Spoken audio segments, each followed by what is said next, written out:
Buenas noches, ¿cómo les va? Bienvenidos un domingo más. Acá estamos, 1 más 1, 3, la cuenta imperfecta de la política. Y claramente después de esta semana volvió a dar exactamente igual, ¿eh? Uno siempre la ilusión tiene de que al irnos de este programa, al otro día van a cambiar esta ecuación y un día vamos a decir que da 2. Pero esta semana dio 3. Arrancó con Mauricio Macri en el Congreso, en un discurso que se dividió claramente en 2 etapas, pero tuvo colaterales que no se vieron por televisión y se los vamos a mostrar. Yo le voy a pedir al director que arranque mostrando a Mauricio Macri haciendo un breve resumen de lo que él cree que es la herencia. Cortito nomás, lo vemos un segundo y volvemos porque no se pierda nada de este programa, absolutamente nada. Se viene Esteche contestándole a Estiuso. Dijo Estiuso que a Nisman lo mató Quebracho. Le contesta Esteche en este programa. Hubo una conferencia de prensa donde Delía, que el otro programa estuvo con nosotros, dijo: en pocos días vamos a estar presos, él y yo. ¿Por qué será? No lo sabemos, pero vaticina su propia ida a la cárcel.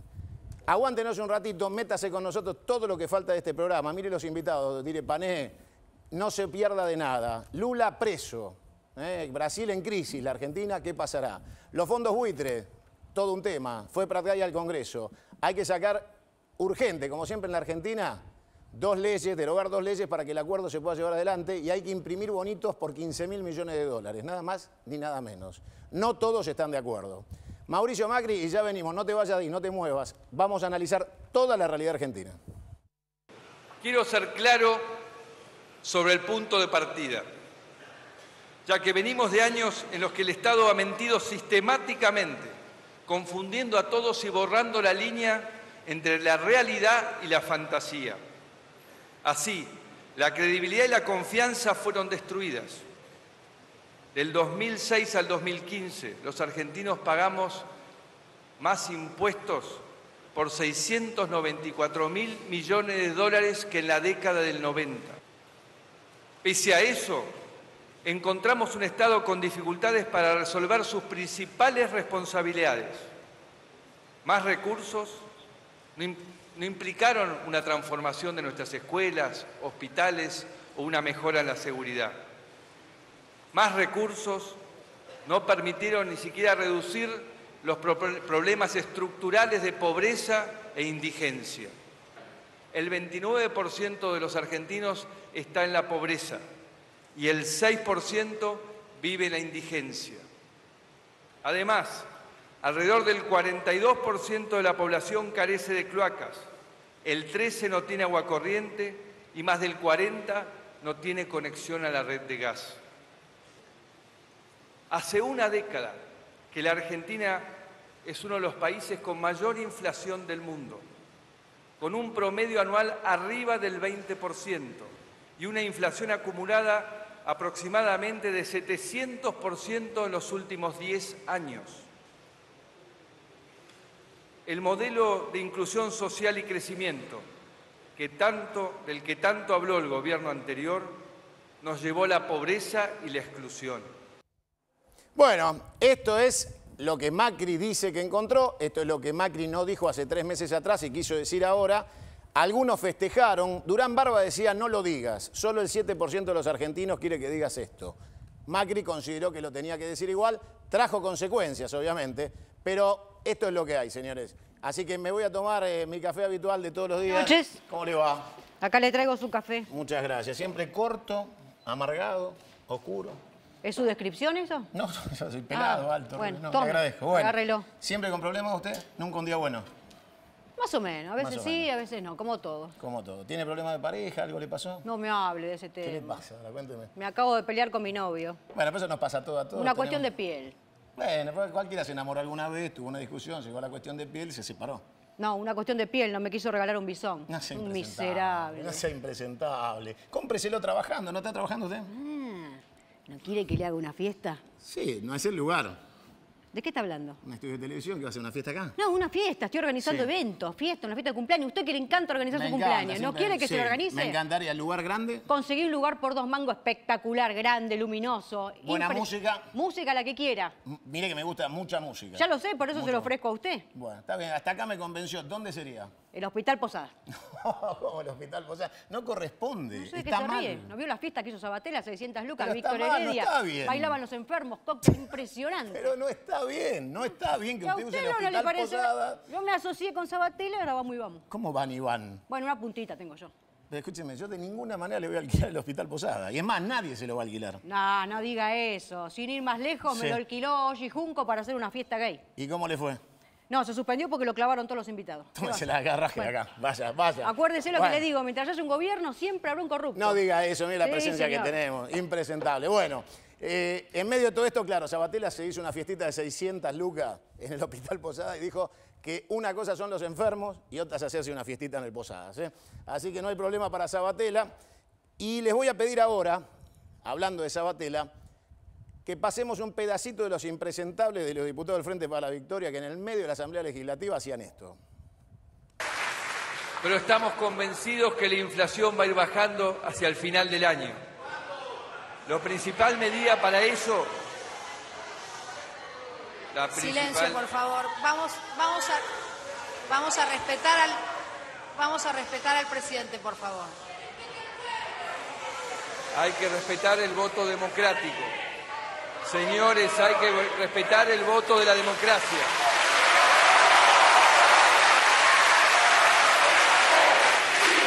Silencio, por favor.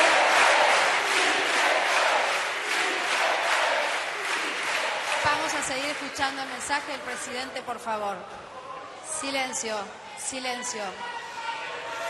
Del Frente para la Victoria, que evidentemente no tiene ningún respeto institucional por el presidente de la República, salvo el de ellos. O sea, salvo cuando ganan, parecen que no conocen las reglas de convivencia básica de lo que es el Parlamento. Hoy tenemos muchos de los invitados que han pasado por el Parlamento argentino y la verdad han sido deplorables, muchachos del Frente para la Victoria. Deplorables. Pero también es cierto que mientras esto pasaba en el Congreso, Macri daba su discurso, que lo vimos al principio, el Frente para la Victoria hacía ese desastre. Afuera se jugaba otro partido. Entonces le voy a pedir al director que nos pase lo que decía Palazzo de la bancaria, mientras adentro teníamos al presidente haciendo su resumen, al Frente para la Victoria puteando al presidente, bastante poco común y fuera de lugar, y afuera pasaba esto. Bueno, una marcha de más de 5.000 bancarios reclamando por la reincorporación de los cesanteados del Banco Central, reclamando por los puestos de trabajo que se ven en peligro con la huida del Banco de Argentina y otros puestos de trabajo que vemos en peligro. Estamos reclamando por paritaria libre y venimos a exigir que el presidente de la Nación cumpla su compromiso electoral de derogar el impuesto a las ganancias.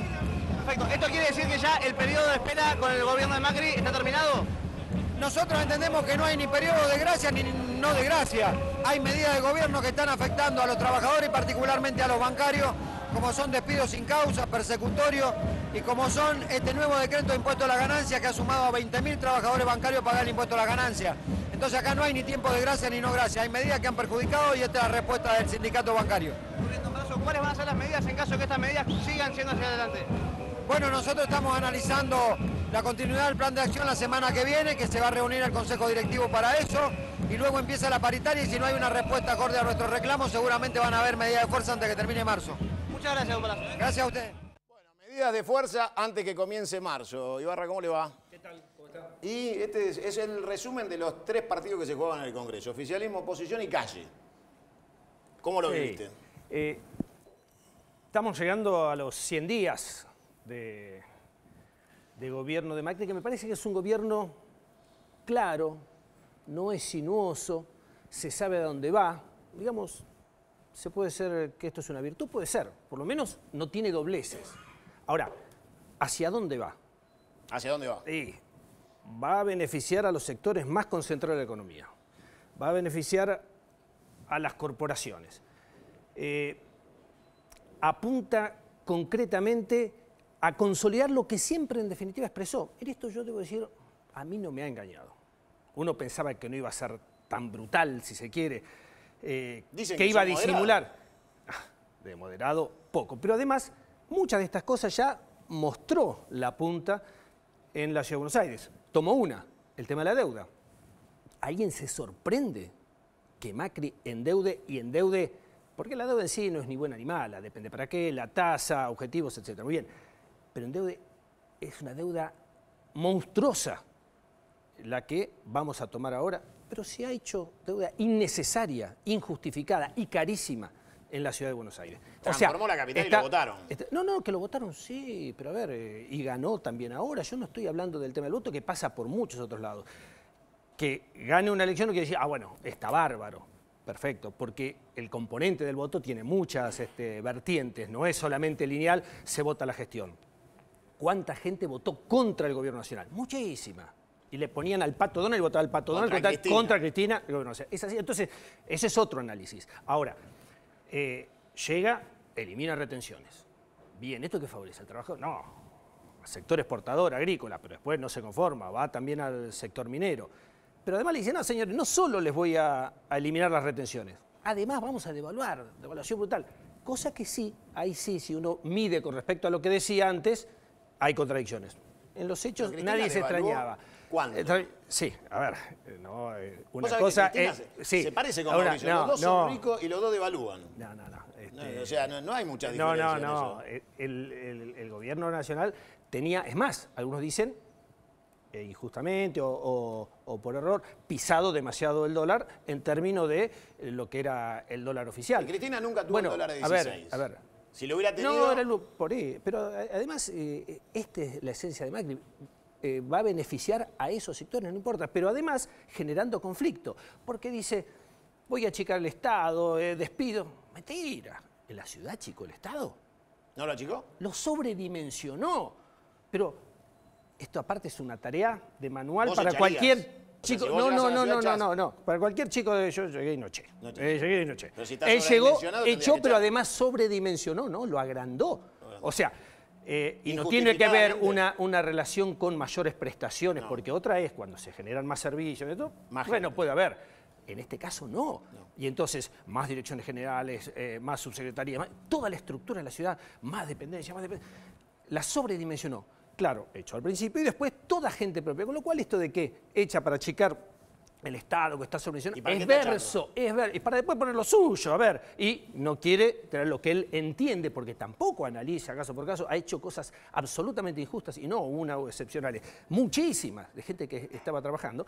Bien, entonces él dice, bueno, elimino todos un caso, así, con un prejuicio, y después pone lo propio, como hizo en la Ciudad de Buenos Aires. Por eso digo, mucho fue mostrando en la Ciudad de Buenos Aires de lo que está haciendo ahora. Pero además esto genera conflicto social, ¿no? Entonces, fíjense que se quejaban de la inflación. Ahora, la inflación ha sido tremenda. Ibarra, ¿usted de dónde lo saca? Y la verdad, no puedo ni siquiera citar cifras oficiales, porque no las hay. Pero no me venga con el index. No. A ver, prefiero algo que es cuestionable, pero que a uno le puede cuestionar, a que algo que no existe. Entonces yo no me puedo parar en ningún lado, porque si alguien le da una cifra que usted no le confía, dice, bueno, esto no, pero es un disparate, tiene dónde pararse. Moreno era mejor porque era discutible. No digo que era mejor, no importa.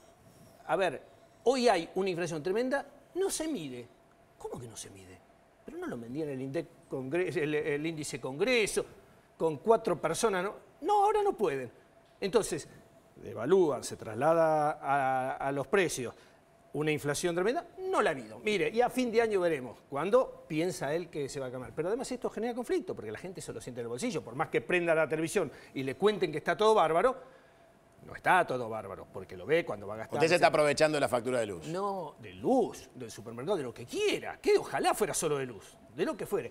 Entonces, esto genera conflictividad. Y la conflictividad la cierran a los palos o a las balas de goma. Y además después dicen, bueno, vamos a elevar el mínimo lo imponible. Verso, para los giles, para la tribuna, porque la verdad que terminan tributando más. O sea, se equivocaron ahí. Bueno, no sé si se equivocaron o no. Lo que digo es lineal. En esto yo debo decir, es clarito no te a dónde va.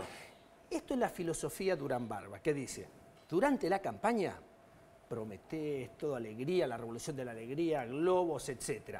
Cuando llegues a presidente, haz lo que quieras. Es decir, no importa, en definitiva, la realidad, importa lo que la gente cree, y para llegar, hay que hacer. ¿Te sentiste tocado cuando invocó Cromañón en el discurso? ¿Te sentiste como que era un palo al progresismo que vos representaste? La verdad es que creo que en su idea sí. Ahora, en Cromañón fueron condenados, todos los que fueron condenados, todos por corrupción. Todos, salvo 3. ¿Sabe cuáles fueron esos 3? A ver. Los funcionarios del gobierno de la ciudad. No hay ninguno, ni condenado, ni acusado, ni indagado por corrupción. O sea que si habló de corrupción, a mí no me tocó.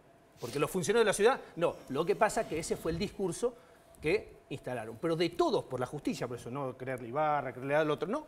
Vayamos a lo que fueron investigaciones de jueces y fiscales, y muchos, no hubo un solo fiscal que los acusara por corrupción. A 3 solamente, a todos los demás los acusaron y los condenaron por corrupción. Los 3 que no fueron los de la Ciudad de Buenos Aires. Lo que pasa es que eso... No te vayas porque voy a hacer uso de tu experiencia como fiscal. Nos vamos a meter con la AMIA enseguidita. ¿Cómo no? Hablando de eso, ¿cómo anda, Tomás? Bienvenido. ¿Qué tal, ¿Todo Santiago? bien? Muy bien. Está siendo muy solicitado. Los últimos días lo pusieron en el primer plano. ¿Qué va a hacer? Es lo que hay. Kisenbaum, ¿cómo le va? Bien. Eduardo Menem, bienvenido. ¿Qué tal? ¿Cómo está? Carolina Barros, ¿todo bien?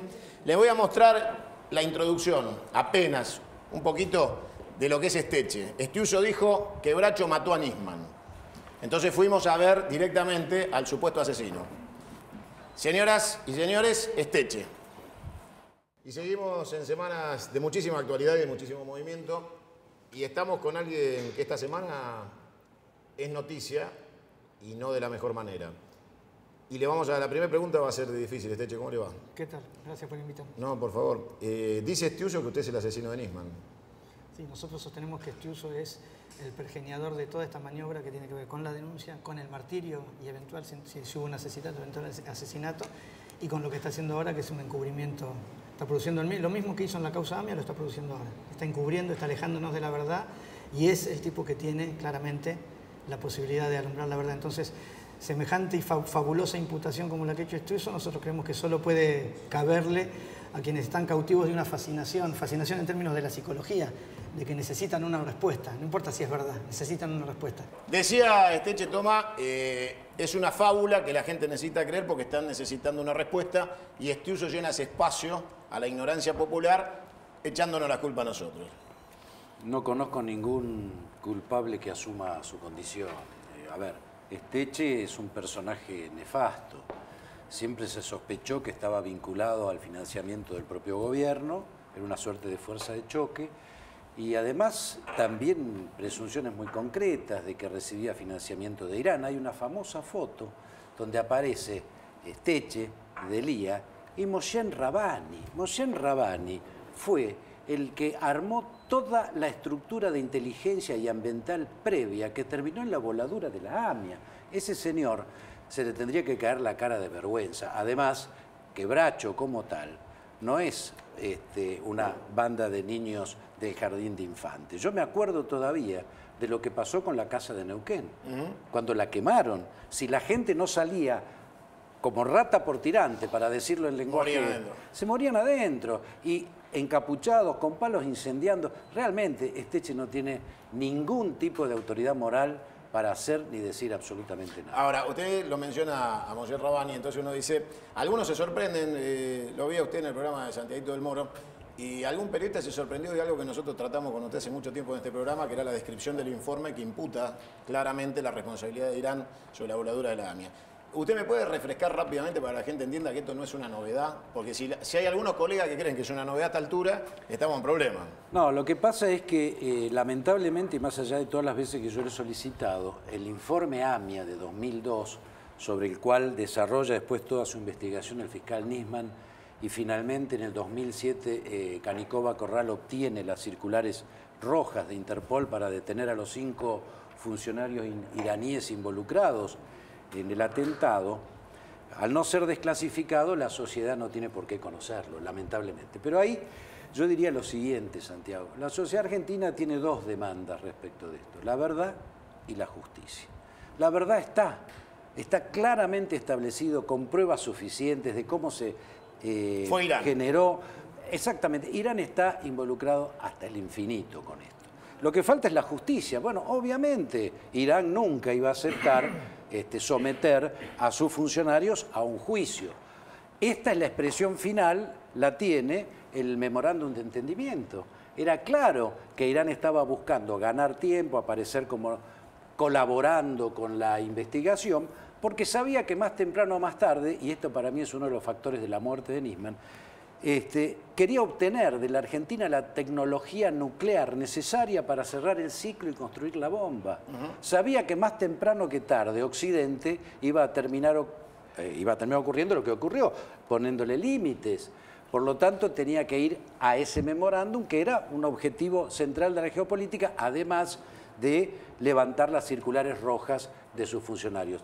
Esto no ocurrió. Sí hubo la limitación del desarrollo nuclear por parte de Occidente, y ahí tenemos la evidencia central, el dato, la causa para mí eficiente de la muerte de Nisman. A Nisman lo matan por estar investigando Irán, y la Presidente tiene la enorme responsabilidad, y esto no ha sido suficientemente señalado, del acto de traición a la patria que implicó el hecho de decirle a Nisman y a Stiuso, que era el colaborador de él en la investigación, de que no investigaran más a Irán. Usted lo da por hecho. Lo doy por hecho por dos razones. Primero, lo dijo Stiuso, que insisto, ojo que sobre lo que dijo Stiuso estamos hablando por trascendido, ¿no? Digo, ahora, ¿por qué tengo que creerle a Stiuso más que a Lagomarsino? No, pero fíjate un dato, si se están cuidando Santiago, a sí mismos. No, hay un dato que es central. Lo escuché de boca de un colega tuyo muy prestigioso, Alfredo Leuco. Lo dijo en Radio Mitre. 2 años atrás, dijo Leuco, el fiscal Nisman me dijo, muy compungido, que la Presidente le había dado la instrucción de no investigar más a Irán. De manera que ya son 2 fuentes las que están planteando lo mismo. Menem, todo esto empezó en tiempos del gobierno de su hermano, con esta tragedia que llevó puesto a la sociedad argentina hasta la muerte de Nisman, y la discusión hoy, que en este programa estamos satisfechos de haber sido tal vez los responsables de haber mantenido viva la hipótesis del homicidio cuando todos los medios trabajaban hablando maravillas de la fiscal Fein. La realidad es que, llegado a este punto, parecería que empezamos a discutir al fin quién lo mató. Ya hemos superado la imbecilidad del suicidio. Hasta Parrilli lo reconoció. Bueno, con el fallido. Los voy a invitar ahora, y me meto después con Eduardo para que me ayude a recordar que a su hermano lo acusan de encubrimiento de todo esto. ¿Qué decía el ex secretario de Inteligencia del kirchnerismo sobre el homicidio de Nisman? Porque los medios levantaron un fallido y nosotros levantamos otro. No vamos a coincidir en qué es lo grave que dijo el ex secretario de Inteligencia. Le pido al director que pase lo que decía en el programa de Silvestre en C5N y que nosotros extractamos, que para nosotros es lo verdaderamente grave de la gaffe de este señor. Nosotros somos los que primero queremos saber qué pasó. Si se suicidó o lo mataron. Somos los primeros interesados en saberlo. ¿Usted recuerda las cartas de la presidenta que la criticaron en su momento? La primera carta decía clarito, y muchos lo negaron. El término suicidio entre 2 signos de interrogación. Y en la segunda carta ya decía claramente que esto no había sido un suicidio, había sido otra cosa. Ya de ese momento. Nosotros queremos saber lo que pasó. Y estamos convencidos que Stiuso sabe por qué y quién lo mató. Bueno, era la persona. Nosotros somos los que primero queremos saber qué bueno, pasó. Lo vamos a repetir hasta el hartazgo en el programa. Nosotros sabemos que Stiuso sabe quién y por qué lo mató. Entonces, ¿me puedes explicar? La verdad que el término eso es poco televisivo, pero me tomás de idiota, ¿no? 1 año y medio entero tirado a la basura, en Justicia y Verdad, para terminar diciendo que ustedes están convencidos que a Nisman lo mataron y que Stiuso sabe quién fue y por qué. ¿Qué hacemos con las horas y horas de televisión, miles de kilos de tinta tirados arriba de los diarios, donde ustedes mintieron, donde era 1 año y medio, con hipocresía y falsedad poco común? Me gustaría que lo citen urgente al señor, a que ratifique si es verdad que él está convencido que Stiuso sabe quién y por qué mató a Nisman, con lo cual siempre supieron, como decía Cristina en sus cartas, que a Nisman lo mataron. Estaría bueno que vaya a la justicia, lo vamos a seguir repitiendo todo el programa, porque lo que dijo de grave es que ellos saben que a Nisman lo mataron y según ellos, Stiuso sabe quién y por qué. ¿Lo vio, Menem? Sí. ¿Qué opinión le merece? A confesión de parte... Este es un tema muy delicado. Creo que tenemos que ser muy serios a la hora de emitir juicios. Y yo creo, como dice Tomás, que la investigación avanzó muchísimo en el sentido de saber quiénes fueron los autores intelectuales y, ¿por qué no?, también los materiales con alguna conexión local. Pero bueno, el Estado argentino sufrió 2 tragedias con los atentados a la Embajada de Israel y de la AMIA. Hemos sido víctimas como muchos otros países. La nación más poderosa de la Tierra, Estados Unidos, le bajaron las 2 torres gemelas en un acto terrorista, ¿no? Y nadie se la agarró con Bush o con los que estaban al frente del gobierno, acusándolo, porque en definitiva los perjudicados con los atentados terroristas, además de las víctimas, además de todas las consecuencias, son los propios funcionarios que están en el gobierno, ¿no? Y se los acusa, en fin. Pero bueno, el terrorismo es un fenómeno mundial desgraciado que lo tenemos que combatir también con todas las armas y con la verdad y con la justicia. Ustedes no encubrieron, no hubo encubrimiento de Carlos Menem, no taparon eso la investigación. Del encubrimiento es una vergüenza, es una lacra para la justicia que se lo haya involucrado al expresidente Menem de haber encubierto a una persona que ni siquiera está procesada en la causa, que este Edul no está ni procesado en la causa. La acusación es porque el padre de Edul no lo conoce, nunca lo conoció, el padre de Edul era del mismo pueblo de Yabrut, que era el pueblo de mis padres, de nuestros padres. Entonces dice que como Edul le mandaba, el padre le mandaba empanadas a la casa de gobierno, qué sé yo, que había una relación que Edul... Por las empanadas nace la... Sí, es una vergüenza. Vea, en los cables que se filtraron a través de Wikileaks, ¿no?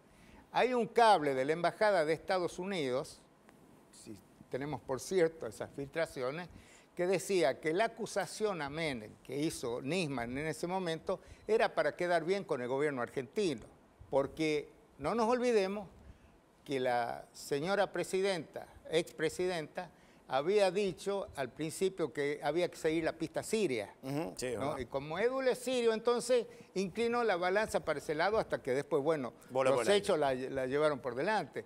Pero esto es, yo hablé con la gente que estuvo en este procesamiento por encubierto. Directamente me reconocieron que había una orden de arriba del gobierno. Ahora es grave, ¿no? Porque es gravísimo, gravísimo. Desde el día del atentado... No se puede jugar así. Porque por un lado tenemos que fueron los iraníes, por el otro lado encubrir a porque es sirio, porque tenía no sé qué otra vinculación, una cosa espantosa. Desde el día que volaron la AMIA hasta hoy, todos se sienten víctimas de la justicia. Uno escucha de todas las partes y todos ratifican una sola cosa, que la justicia manipuló pruebas, tiempos y decisiones políticas sobre la causa que se alejó de la verdad. Se fue alejando cada vez más y cuando aparece un informe que ratifica la responsabilidad, que es un trabajo de inteligencia, se aporta a la causa, queda reservado y no se publica. Nadie se anima a publicarlo. Les pido que no se vayan, me voy a ir un minutito, después nos metemos con Lula y viene Obama. Les doy una primicia. El gobierno no les quiere decir dónde va a estar Obama en Bariloche. Va a estar en Lago Escondido, en lo de Lewis. Si usted quiere ir, en la tranquera antes de doblar la curva, está ahí, va a estar 3 días, comiendo chivito patagónico. ¿Cómo le va? Bien, bienvenido López Murphy, ¿todo bien? Un gusto. ¿Viene escuchando el programa? Sí. Bueno, aparte de todo esto que está pasando, los fondos buitres, el supuesto arreglo con los fondos buitres, pero Pratgay fue al Congreso y un fondo apeló la decisión de Gresa. ¿Cómo estamos? Bueno, no se ha logrado todavía la adhesión a la propuesta del gobierno de todos los acreedores. Es decir, hay acreedores que no aceptan la quita que se ha impuesto y bueno, supongo que seguirá la discusión es una fracción pequeña, pero bueno. Usted sabe de esto. ¿Pueden estos fondos que no entraron en este acuerdo de quita trabar la posibilidad del pago a la Argentina y que esto se complique? Mire, yo no soy abogado y menos un experto en el derecho estadounidense. Me está asustando, ¿eh? No. Yo digo, en general me parece que la Cámara de Apelación ha seguido los fallos de primera instancia. Me parece que esa negociación goza de, digamos, de una base conceptual sólida, ha sido muy apoyada por los gobiernos de los países desarrollados, por el Fondo Monetario, por todos los que han intervenido. Saben que es un esfuerzo que ha hecho el gobierno argentino y obviamente implica una quita importante para los demandantes. Que la quita sea importante no quiere decir que aquí estemos satisfechos, eso es natural. Mi impresión es que si el grupo más duro, más aguerrido, de más recursos, Paul Singer, que era el MNL, ha podido ir ha ido a la transacción, es porque su equipo de abogados le ha dicho, esta es la mejor opción. Y me parece que en el pasado ellos lideraron las operaciones. Creo que hay un grupo que tenía la expectativa de cobrar la sentencia y obviamente... Que es firme y en la Corte Suprema de Estados Unidos, ¿no? Y obviamente la quita sobre la sentencia es muy grande, eso es cierto. También es cierto que para resolver este problema tiene que pasar por el Congreso argentino y no iba a pasar si no había una negociación que se viera el atractivo que tiene. ¿Fue oportuno el discurso de Macri antes de meter una ley de este tipo en el Congreso? Porque ahora parece que se le trabó bastante. No, yo no creo eso. ¿No?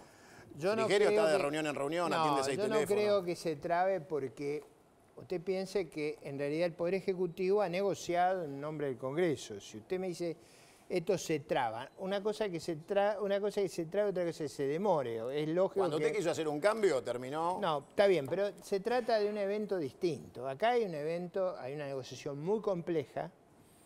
Si usted lo traba, tiene que tener una alternativa. Si usted me dice la alternativa es... Y sigamos como antes, le dicen los kirchneristas. Pero eso no es viable y no era viable antes, por eso estaban colapsadas las reservas. Fíjese una cosa, antes del cambio de gobierno no había reserva, ahora tampoco hay. Vamos a ser francos, o sea, hay 28.000 millones de reservas. ¿Y qué pasó con la liquidación de la Silobolsa? Todo lo que iban a venir todo en auxilio de Macri. No, pero que esos flujos están atendiendo los flujos de importación, de pago. O sea, la balanza comercial da cero. No, dan fuertemente negativa. Negativa, peor. Porque usted, hay que reparar una cosa, hace 10 días el INDEC publicó los números verdaderos, estaban ocultos. ¿Escuchó Ibarra? El INDEC. Estaban ocultos. Los números verdaderos dan que se falsificaron las exportaciones por 15.000 millones de dólares. O sea, todo lo que le vamos a pagar a los fondos buitre. El año pasado las exportaciones fueron 56.000 millones, las importaciones más de 59.000. Usted piensa que hemos caído de alrededor de 85.000 millones en el 2011 a 56.000 millones ahora. En diciembre las exportaciones a Brasil caen 50%. Estamos en una situación extraordinariamente crítica. ¿Me repite el título? ¿Cómo estamos? En una situación crítica. Eso era el caso. Hubiera ganado Scioli o hubiera ganado Macri. Cualquiera de los dos tenía que enfrentar una situación que no daba para más. O sea, escúcheme, el gobierno anterior vendió los dólares, no solo del año anterior, sino de lo de este año. Se va a meter con la causa, la citaron a Cristina. No, pero ahí se han perdido más de 70... ¿Usted no compró? No, y no compré porque no era un negocio espectacular, eso era verdad. No le invitaron. A mí me daba vergüenza estar en esa lista. Le daba vergüenza entrar. Pero lógico, porque esa lista es un escándalo. Ahora, ahí se han perdido 70.000 millones de pesos. Si usted hace el cálculo, esos 70.000 millones de pesos hubieran financiado los 3.000 jardines de infantes que están prometiendo en los 4 años. Mire la dimensión de lo que estamos hablando. Entonces yo creo que hay un problema serio y delicado en el país. Esa negociación no es la que a mí me hubiera gustado. A mí me hubiera gustado que no hubiera estado ese fallo, que la Argentina... Otra cosa. Ahora, si usted la quiere medir, la negociación cuesta menos que la que costó el Club de París. Menos que Kicillof. Para ponerlo en términos simples. Ibarra no está de acuerdo, dice que, usted, que el gobierno... Estos son los números, ¿eh? Ahí están los números. Después el problema es si en el Club de París se negoció bien. Eso es otra historia. O sea, se negoció y se pagaron punitorios escandalosos. Bueno, en ambos casos se había llevado la cosa tan lejos que, no daba para más. Que estábamos en una situación muy delicada. En el caso a los fondos como Singer, que tenían esas sentencias muy desfavorables a nosotros, se le paga aproximadamente lo que costó el Club de París. A los que no tenían la sentencia, o sea, no habían llegado a ese paso, se les paga un 50% más que la deuda. Y por otro lado, todas esas cuentas que se hacen absurdas sobre cuánto fue el beneficio están mal. O sea, la Argentina lo que le prestaron por 100, en el caso de los que no tienen sentencia, va a devolver 150. Que si usted mira los intereses de todos estos años, es 2,5% anual. En el caso de los que tienen sentencia extremadamente favorable, va a pagar cada 100, 300. Eso da una tasa, como si hubieran colocado al 6%. Son tasas altas respecto a las que hay en el mundo. Sí. Pero digo, no es tampoco una cifra de vida o muerte, son 3 puntos del producto. O sea, pero para los argentinos es una enormidad porque no tiene hospitales, colegios, rutas. Estoy de acuerdo. Si hubiéramos podido evitar esto, si no se hubiera declarado el default, si hubiéramos actuado con más sensatez, ninguno de los problemas que tenemos los hubiéramos tenido. Pero le van a decir que el default arrancó con De la Rúa en el gobierno que no, tuvo. Eso no es verdad. ¿No? Eso no es verdad. Eso no es verdad. Eso no ocurrió el presidente nunca quiso ni declarar el default, ni cambiar las reglas y la seguridad jurídica del país. Lo podrán acusar de muchas cosas, de eso estoy seguro. ¿Y Cavallo? No, tampoco Cavallo era ministro en ese momento. O sea, los que declararon el default fue el presidente Rodríguez Sá. Y el que rompió, digamos, las Lo aplaudió reglas, todo el Congreso, ¿eh? De pie lo aplaudió. Pero eso fue muy desafortunado. Igual a la semana siguiente los mismos estaban aplaudiendo. Son muy desafortunados. Sí. En eso tenía razón el expresidente Kirchner cuando decía que eso fue una locura. Creo que fue una locura. Es como si usted festejara la derrota y el fallecimiento. Me quedo con la frase de que usted está de acuerdo con Kirchner con algo. No se vaya, ¿eh? Ahí vengo. ¿Cómo le va? Estoy del sector del lado de los radicales. ¿Cómo anda, Freddy? Bienvenido, Facundo. Le tengo algo para recibirlos. Es especial para los radicales. Le voy a pedir, a ver, Antonia, ¿está por ahí? Sí. Tráeme el se puede. ¿Se puede? Sí, tráeme el se puede, por favor. Porque hay que analizar la participación del radicalismo en esta coalición de gobierno. No, pero yo te pedí el se puede, el de Macri. No, usted me pidió el se puede. Se puede es de Angelos. ¿Está seguro usted? Por favor. Vaya, marche. Miren, ¿se acuerdan de esto? Miren, ustedes seguro. Habrán hecho campaña, todo, ¿no? ¿Sí? Bueno, les tenemos un video para recibir a los radicales en el programa. Vamos con el se puede y ya venimos con los radicales. Ustedes empezaron a gritar, sí se puede, sí se puede. Ayúdenme para que inserte a la Argentina en las coordenadas nuevas del mundo económico. Porque se puede, se puede. Porque se puede, claro que se puede. Yo les juro que si soy presidente de la nación argentina, aunque sea en el pasamano del último vagón, la voy a incorporar a la Argentina en la tercera revolución industrial. Bueno, se copiaron del se puede. Los radicales al final tienen participación. El eslogan es de ustedes. Mira, tanto que recuerdo haber estado en un acto donde esa era la consigna cuando acompañamos, por supuesto, la candidatura de César Angelos a la presidencia de la Nación. Pero la verdad que me interesa volver un poco antes, ¿no? Porque si no quedan las cosas así. El eslogan principal, el centro de la era kirchnerista fue la década ganada. Sí, claro. Bueno, yo creo que esta es la década, fue, mejor dicho, la década dilapidada. Por lo tanto, había que poner un punto de partida. ¿Y por qué es dilapidada? Porque cuando técnicamente se dice perdida, todos los libros de texto dicen es cuando no existieron recursos y por lo tanto no hubo más que remediar con lo que había. En este caso, el kirchnerismo tuvo recursos como nadie. Viento de cola. Viento de cola, commodities por las nubes y tasas de interés por el piso, porque las naciones centrales, para salir de la recesión, bajaban las tasas de interés. Salvo los fondos buitre, que nos clavaron 6. Bueno, está bien, pero no era lo central. En realidad, lo central, el grueso, yo estoy de acuerdo con algunas de las medidas que tomó Kirchner inicialmente. Por ejemplo, la reducción de la deuda, la negociación. Se dejó este pedazo que después fue un hijo macho. Pero lo que queda claro es que el gobierno siempre fue corriendo detrás de acontecimientos trágicos, porque en la parte del balance que hace el presidente, que me parece correcto, no solamente establece el punto de partida, sino que habló de las fallas de infraestructura. Acá tuvo que venir la tragedia de 11 para que cambiara el tema de ferrocarriles. Tuvo que venir todas las demás tragedias vinculadas a las rutas. Miren, La Argentina es el segundo país de América Latina en mortalidad por accidentes de tránsito. El primero es México y la segunda es Argentina. Las rutas de la muerte, la 5, la 7, la 3, la 8, que ahora se anuncian obras, son verdaderas ruletas rusas cuando uno sale. Como nosotros hacemos campaña bastante seguido por el interior, conocemos los padecimientos y lo que eso significa. Por lo tanto, ese balance hasta se quedó corto. Se quedó corto. Se ríe López Murphy, ¿está de acuerdo? Eso fue la década dilapidada. Entonces, que ahora sean carmelitas descalzas que se presentan diciendo la inflación. O, por ejemplo, lo que se dice, el tema de la devaluación. ¿Quién conseguía $1 a 9 pesos? Eso fue un sinceramiento, no fue un tema de devaluación. Está clarísimo que esto fue una bomba a punto de estallar que tuvieron el pasamano.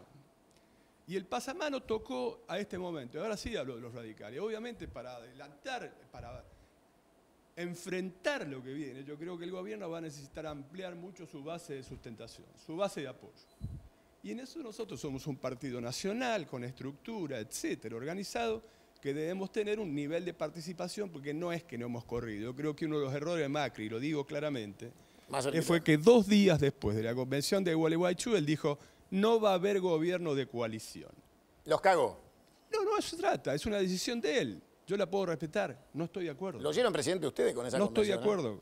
Yo creo que si no hay un gobierno de coalición, va a ser muy difícil enfrentar los tremendos desafíos que le dejó la herencia que recibió. ¿Y ustedes qué participación tienen hoy para darle sustento al presidente? Hoy tenemos, obviamente, una coparticipación electoral, una coalición legislativa, pero habrá que analizar ley por ley en ese caso. Ley por ley, pero ¿no son parte del mismo bloque? Somos parte del mismo bloque, pero obviamente si nos formamos una coalición de gobierno y no tenemos un ámbito de debate sobre todas las medidas, no hay cheque en blanco. A ver, porque esto no es menor. Lo que está diciendo Freddy es, como no somos parte de lo mismo, lo tenemos que discutir una por una. Y obviamente que es así. ¿Y ustedes no son parte de lo mismo porque no quieren o porque no los dejan? No, porque nosotros estamos dispuestos a hacer todo el esfuerzo para incorporarnos, porque no nos sacamos el sayo, ni queremos ver si somos los puros, ni nada por el estilo. Creemos que la Argentina está en una situación de crisis extremadamente profunda y nadie puede borrarse. Pero bueno, la voluntad política la tiene quien decide, y en este caso la tiene el Poder Ejecutivo. ¿Cuántos intendentes tienen en la provincia de Buenos Aires? 41. ¿Diputados cuántos tienen nacionales? Más de 40. ¿Y no son parte de lo mismo? ¿No los invitan a charlar? ¿No? Sí, hay reuniones existen, en este momento existe, se podría decir, una conducción tripartita entre los 2 presidentes de bloque, Ángel Rosas en el Senado, Mario Negri en diputado y el presidente del Comité Nacional, que es José Corral. Pero la verdad que nosotros creemos que tiene que existir ámbitos de debate por áreas que permita discutir políticas públicas para que uno se haga responsable enteramente, no solamente de lo que se discute, sino también de las consecuencias. Quiero que, apoyando un poco lo que vos estás diciendo, quiero que vean este tape también del día de inicio de sesiones ordinarias, donde Macri convocaba con un diccionario muy generoso a la unidad, a construir puentes, a respetar la opinión y la pluralidad, pero miren lo que pasaba en el mismo instante, ¿eh? Misma hora, mismo lugar, y a veces lo que le falta al gobierno, como dice Freddy, es política. Mirá lo que pasaba. Y hoy vengo acá a proponerles una hoja de ruta en la cual espero que se apasionen y que se enamoren de ese futuro que podemos conseguir.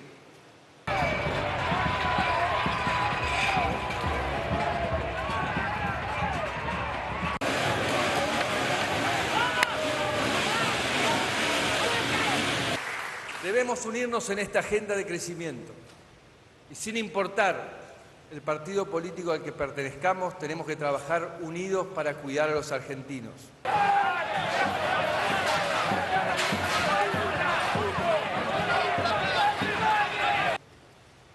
Quiero un país donde la igualdad no sea uniformidad. Creo en la diversidad inclusiva y celebrada. Creo que cada uno tiene derecho a pensar como le parezca. Me gustaría poder hoy decirles que voy a construir un inmenso puente que nos lleve de las frustraciones, de las amarguras del pasado a la alegría de construir ese futuro maravilloso. Pero ese puente no lo construye un ingeniero, ni una persona sola.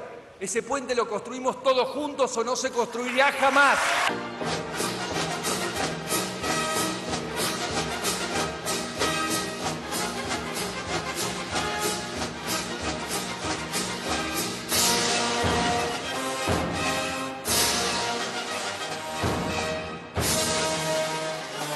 Bueno, mientras Macri quería construir puentes, el operativo de seguridad le pegaba a 4.500 bancarios que marchaban por Avenida de Mayo, que lejos estaban de ser 4 personas que cortaron la autopista de Ilía o 3 locos que cortaron la Panamericana. Estamos hablando de un sindicato, un gremio que pertenece a la Confederación General del Trabajo, marchaba por reclamos contra el gobierno, pero como dice Macri, tienen derecho a pensar distinto, tienen derecho a reclamar, tienen derecho a ser un partido de oposición, tienen derechos. Sí. Bueno, y aparte el secretario general es Palazzo, que es radical y amigo de la casa. Digo, alguien se equivocó ese día. Alguien ese día, mientras Macri decía todo esto en el Congreso, dijo, péguenle a los bancarios. Entonces, ¿cómo se entiende, Facundo, esto? A ver, ¿dónde está la política? Bueno, hay cosas que obviamente fallan. Yo creo que es un episodio menor. Cada exceso de una fuerza represiva es malo. No es el primero que ha sucedido. Tuvimos balaceras en episodios confusos donde había niños. Nadie va a salir a reivindicar. Creo que cada cosa de ese tipo requiere una investigación, requiere que se asuman las responsabilidades y que se sancionen a los responsables. Lo que sí creo, sin lugar a ninguna duda, en la impronta del discurso del presidente de la Nación, que es aperturista, que es abierto, que ha tirado parámetros de convocatoria.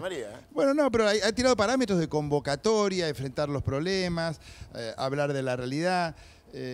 Hay un párrafo que no ha sido debidamente subrayado del discurso que a mí me resultó particularmente interesante y me parece que está el centro del desafío que tiene la Argentina, cuando él casi en el arranque dice que la Argentina es un país que se desenvuelve y que se ha venido desenvolviendo por debajo de sus posibilidades. Yo creo que ese es el desafío que tiene la Argentina.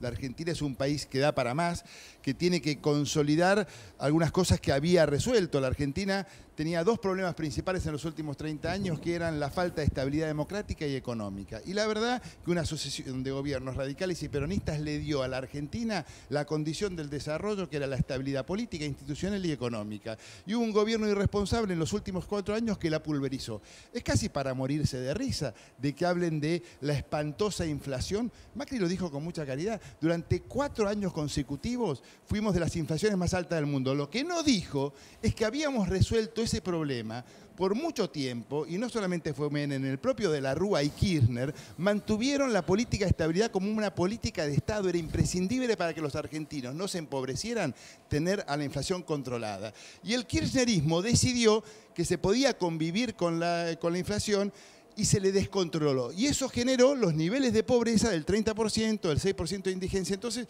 me parece que la convocatoria que se está haciendo a que discutamos en serio todas estas cosas es una buena. Recién decía López Murphy los costos. Acá el festival que se hicieron de vender dólares a 10 pesos cuando en Nueva York se vendían a 15, costó 5.000 millones de dólares. Y todo el escándalo de los fondos buitres que viene postergando a la Argentina son 10.000. O sea que los pingüinos en 10 días de fiesta se gastaron más plata que los buitres. Digamos, yo no quiero defender a los buitres de ninguna manera.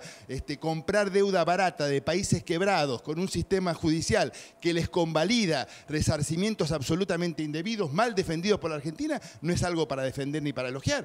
Pero sí tenemos que poner nosotros frente a los que dicen, porque el Congreso tiene que discutir esta semana. Esta semana va a discutir el Congreso qué hacemos con esto. ¿Y cuál es la política del no pago? ¿Qué quiere decir para la Argentina, para las oportunidades de trabajo, para lo que hablábamos de la infraestructura, de las inversiones, de aprovechar? Digamos, en el mundo capitalista, los que hacen plata sin crédito son los ricos y los concentrados. Recién se hablaba de los que hicieron plata en la Argentina. En la década pasada, los que más plata hicieron en la República Argentina fue el sistema financiero. Bueno, nadie ganó tanto dinero en la República Argentina en los 10 años del kirchnerismo como el sistema financiero. Bueno, estos son verdades, son realidad. Pero discúlpame, y ganaron eso con una participación relativa de crédito en el producto muy baja. Y cuando hay capitalismo sin crédito, es política económica de los ricos para los ricos. Las democracias se desarrollan cuando hay posibilidades de acceso al crédito. Pero y el gobierno de Kirchner fracasó totalmente en eso. Facundo, ustedes nos decían en la década del 80 de identificar la deuda legítima de la ilegítima, decía Alfonsín. Bueno, y por ahora supuesto, son capitalistas salvajes. No, pero por supuesto que lo decíamos y lo seguimos sosteniendo. Lo que pasa es que todo requiere estrategias defensivas. La estrategia defensiva del gobierno de Kirchner, cuando dejó los holdouts afuera y no buscó ninguna solución y se enemistó con los tribunales que vieron una manifiesta mala fe y mala voluntad, porque eso también tiene que ver. ¿Por qué de golpe cambia Gresa y Gresa aparece apurando a los fondos buitres? ¿Por qué? ¿Qué cambió? ¿Que Gresa es macrista? No. La posición de la Argentina era absolutamente insostenible, agraviaba al Poder Judicial, el Poder Judicial había tomado medidas, a mi juicio, totalmente equivocadas, mal defendidas por los abogados argentinos, pero una estrategia equivocada que le ha costado la impericia de este gobierno que pasó, le ha costado miles de millones de pesos y de pobreza a la Argentina. Está bien, me quedo con la idea de que ustedes siguen siendo socialistas, pero le quieren pagar los buitres. Te lo chicaneo para después volver con vos, ¿no? Por ahí llaman a este teléfono, ¿no? Por ahí llama este uso. Porque ahora que llaman los teléfonos de los programas, por ahí me llama, ¿no? No hay tono por ahora. Bueno, escúcheme, dice Ibarra que usted está equivocado. No dijo eso. ¿Y dice eso? No dijo eso. Él dijo que se había negociado una parte de la deuda, eso sí es verdad. En el primer tramo se había llegado a un acuerdo con una fracción en el 2005. En el 2010, la primera vez fue alrededor del 66%, en el 2010 se aumentó en un segundo canje la fracción que aceptó los términos al 93%. Lo que ocurrió es que había un 7% que seguía litigando. El país, en distintas administraciones y por razones perfectamente entendibles, porque ahí era donde estaban los fondos y ahí era donde nos podían prestar, hizo prórroga de jurisdicción y aceptó la jurisdicción de los Estados Unidos. Esa jurisdicción no la aceptó este gobierno, el anterior, la aceptaron los que tuvieron que colocar, como la aceptan otros gobiernos, no nos engañemos. No hay nada de malo. Es una práctica. No, yo preferiría que fueran operaciones en el mercado de capitales argentino, que tuviéramos el ahorro doméstico para financiar esas operaciones, que tuviéramos los fondos de pensión que compran la deuda, como ocurre en otros países, pero eso se ha destruido. Entonces, inevitablemente parte de nuestro financiamiento ocurre en el exterior. Entonces, quedaba un 7% que había logrado, después de muchos años, trabar los pagos de Argentina. Están trabados. Siguen trabados. Siguen trabados. Lo de los holding y tenemos los holdouts. A eso había que buscar una solución. Tanto Scioli como Macri habían dicho que iban a buscar una solución. Uno puede discutir si la quita que se obtuvo contra una sentencia firme, es razonable o no. Buen tema, yo creo que el número al que se ha arribado es un número que es mejor del que yo esperaba. Esa es la verdad. ¿Usted diría que es satisfactorio el acuerdo? No satisfactorio porque... ¿Usted lo votaría en el Congreso si fuera diputado hoy? Yo votaría a favor de cerrar este tema. Eso con es cierto. Una emisión de 15.000 millones en No, eso no tiene que ver con el cerrar la deuda. Entonces usted le diría que sí, no, pero en particular. Una cosa es lo que se necesita para pagar el acuerdo con la deuda que no entró en los canjes, y otra cosa que el gobierno aproveche la oportunidad para financiarse. Eso no es se lo otra daría. cosa. No, digo, eso es otro tema. Es otra cuestión. Usted le pondría freno, le diría, vamos con una cosa. Esa es otra cuestión. O sea, no confundamos los fondos que se necesitan para cerrar el acuerdo, que en realidad son menos que los 11.000 y pico. O sea, ¿el gobierno está escondiendo una financiación en el paquete? Pero no lo va a esconder, va a tener que explicar para qué quiere la plata. La plata no la quiere para eso, sino para financiar el déficit corriente que tiene, y en parte... Pero estamos complicados, si vamos a usar la plata para el déficit corriente, si estamos liquidados. Un déficit inmenso. Pero si no viene la plata para obra y vamos a pagar el gasto corriente... Yo no estoy de acuerdo que tengamos un déficit inmenso. Usted sabe cuál es mi opinión sobre eso. Yo no estoy de acuerdo. Tenemos un déficit inmenso. Mire, para ser franco, el gobierno del presidente Macri se ha comprometido a hacerlo gradualmente, a reducir el déficit del orden de 7,5% del producto a un déficit en el 2019 de 3,5%. O sea, se ha comprometido a llegar en el 2019 a la situación fiscal que tiene Uruguay hoy, que está muy preocupado por el déficit que tiene, es el que nosotros teóricamente, si todo sale bien, vamos a tener dentro de 4 años. La deuda, ¿de dónde viene? No viene de un repollo, viene de los déficits. La deuda es la sumatoria de los déficits. Si usted quiere, para darle un gusto a Ibarra, si es un gusto a Ibarra, una cosa, pero para hacer justicia, De la Rúa, cuando era jefe de gobierno, gastaba 2.800 millones de dólares al fin de la convertibilidad. A dólares parecido. El ingeniero Macri gastaba 9.000. O sea, era una administración, si usted quiere, más austera. Esa es la verdad histórica. Y buena, muy buena. Esa es la verdad histórica. O sea, en la administración de la Rúa se gastaba un tercio de lo que se gastaba. Eso es como es. Eso es cierto. Esa es la realidad. Ahora, no es verdad que los fondos que se están reclamando son para cerrar esto. Son para esto y otras cosas.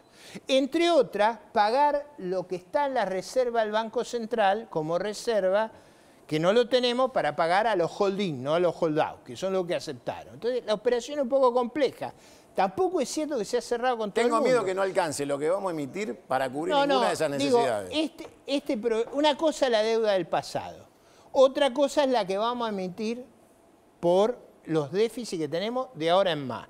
Ese es un problema que yo creo que tiene la Argentina y me parece también eso vinculado a una meta de inflación que yo creo es imposible de alcanzar. ¿No está bueno hacerle pagar a las entidades financieras impuestos de una buena vez y derogar la ley de Martínez de Oz? Porque pasó de largo hasta acá y en el medio del ajuste los únicos que no van a pagar son los bancos. Si le tocamos el bolsillo, ¿no soluciona algo? No, eso no. Cuando usted graba la renta financiera, graba a los depositantes, no a los bancos. No se confunda. Un poquito. Pero digo, ahí tampoco eso es tan significativo. Los dueños de los bancos no pagan y los empleados pero espere un poquito. No, esos pagan impuestos a la ganancia, eso no tienen la exención. La exención la tienen los depositantes. Pero no todos los depositantes. La tienen las personas, las empresas pagan. Y lo que queda sin pagar es una fracción chica.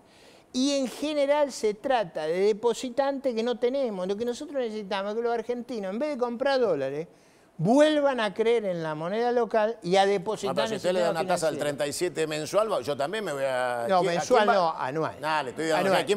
¿Quién va a producir en la Argentina? Esa tasa de interés se debe a la necesidad de financiar un gran desequilibrio. Estoy de acuerdo, pero ¿quién produce? El que tiene 500.000 pesos juntados. No estoy de acuerdo ¿Se va al dólar o la tasa de interés? Yo no estoy de acuerdo con eso, pero pongamos los términos como son. Si usted quiere menos tasa, tiene que tener menos déficit. Acuérdese siempre de eso. La sábana es corta. Si usted la plata la quiere el Estado, no la puede tener el sector privado. No se vaya, ¿eh? Carolina Barros, ¿cómo va? Hola, Santiago. Lula está preso, no nos hace ningún favor. Brasil, Lula no está preso, no. Lo han llevado coercitivamente a que declarara en un show mediático. ¿Cuánto le cae afuera? Está muy complicado Lula. El Instituto Lula, que es el think tank del PT, y los hijos de Lula. Pero acá el tema no es tanto Lula, sino la gobernabilidad en Brasil. Que es lo que más nos interesa, ¿no? Sí, y cómo puede salir Dilma de toda esta situación. ¿Sale? Hasta ahora ella ha mostrado mucha garra, tiene 3 causas que están yendo en paralelo, las 3 se las acusa a ella de alguna desviación desde el gobierno. Una es el pedalao, dicen que ella hizo bicicletas con algunos fondos, malversación de fondos públicos sería la figura acá. De eso sabemos un montón acá. Bueno, pero en realidad fueron asientos contables para tapar algún agujero o algo, pero eso se le achaca solamente a ella. Hay otra causa que también tiene Dilma, que es la que se refiere a los fondos aportados a la campaña. Como Cristina. Provendrían de coimas y de estas famosas empreteiras, las constructoras que habrían aportado la campaña de 2014. Acá laboratorio, allá constructora. Pero esta causa implica a Dilma y a su vicepresidente, a Michel Temer. Así que, sí, esto... Presidente de la Cámara de Diputados se prueba la banda. Acá todos están hablando si se viene, digamos, el juicio político a la presidenta, el impeachment. Pero acá no. Acá, si se llega a probar que los fondos fueron espurios, digamos, se da por anulada la campaña electoral de 2014 y se llaman nuevamente elecciones. Claro, entonces acá te hace un vacío de poder tremendo. Y después queda otra causa todavía para Dilma, que es la que dicen si ella tuvo algo que ver con algunos fondos desviados de Petrobras mientras ella era ministra de Energía de Lula. Ahí no afectaría para nada porque ella, digamos, no fue durante el ejercicio de la presidencia. todo eso, sumalo, que tenés un juez joven, independiente en Curitiba, un juez federal, Sergio Moro, que tiene como su brazo ejecutor a la Policía Federal, que a su vez tiene todos los medios con él y mediatiza cada una de las acciones que hace. Brasil tiene la figura de la delación premiada. A vos te detienen y vos decís, bueno, me rebajan un poquito la condena, yo cuento. El arrepentido. Entonces, ¿quién puede, quieren en la Argentina? En este momento, ¿quién está contando? Se trascendió a través de la prensa una delación premiada. ¿El PT? Sí. Está hablando y hablando. Está hablando y hablando y hablando. Y ese es el que dice, Lula tiene una casa, Lula tiene vayan esto, acá, vayan al hijo, las cuentas en Suiza, miren el Instituto Lula.